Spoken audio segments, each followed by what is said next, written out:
আসসালামু আলাইকুম ওরহমতুল্লাহি বারকাতুহু।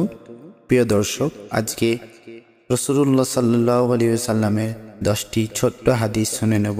হাদিস নাম্বার 1। রাসূলুল্লাহ সাল্লাল্লাহু আলাইহি ওয়াসাল্লাম বলেন, যে ব্যক্তি আমার হাদিসকে আমার উম্মতের কাছে পৌঁছে দেবেন তার জন্য কিয়ামতের দিন আমি সুপারিশ করব। হাদিস নাম্বার 2। প্রত্যেক জিনিসের জাকাত আছে এবং তার দেহের জাকাত হচ্ছে রোজা। হাদিস নাম্বার 3।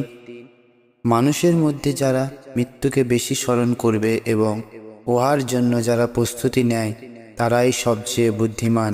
হাদিস নাম্বার 4। যে তার সময় আল্লাহর জন্য ব্যয় করে না তার জন্য জীবন অপেক্ষা মৃত্যু শ্রেয়।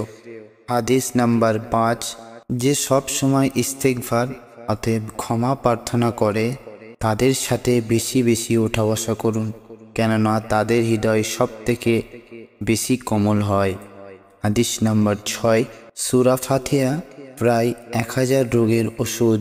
হাদিস নাম্বার 7। হাতের তালুতে জ্বলন্ত আগুনের কয়লা রাখলে যেমন কষ্ট হবে, শেষ জামানায় ঈমান রাখতে তার থেকেও বেশি কষ্ট হবে। হাদিস নাম্বার 8। রোজাদারদের জন্য প্রতিদিন জান্নাতকে সুসজ্জিত করা হয়। হাদিস নাম্বার 9। রাসূলুল্লাহ সাল্লাল্লাহু আলাইহি ওয়াসাল্লাম বলেছেন, কিয়ামতের দিন সব নবীর চেয়ে আমার উম্মতের সংখ্যা বেশি হবে এবং আমি সর্বপ্রথম জান্নাতের দরজা খুলব। সহিহ মুসলিম হাদিস নম্বর 196। হাদিস নাম্বার 10। যে ব্যক্তি রোজা রাখা অবস্থায় মারা যাবেন আল্লাহ তাআলা তাকে কিয়ামত পর্যন্ত সব রোজার সওয়াব দান করবেন। আল্লাহ আমাদেরকে হাদিস শোনা ও বলার থেকে বেশি বেশি আমল করার তৌফিক দান করুন। আমিন।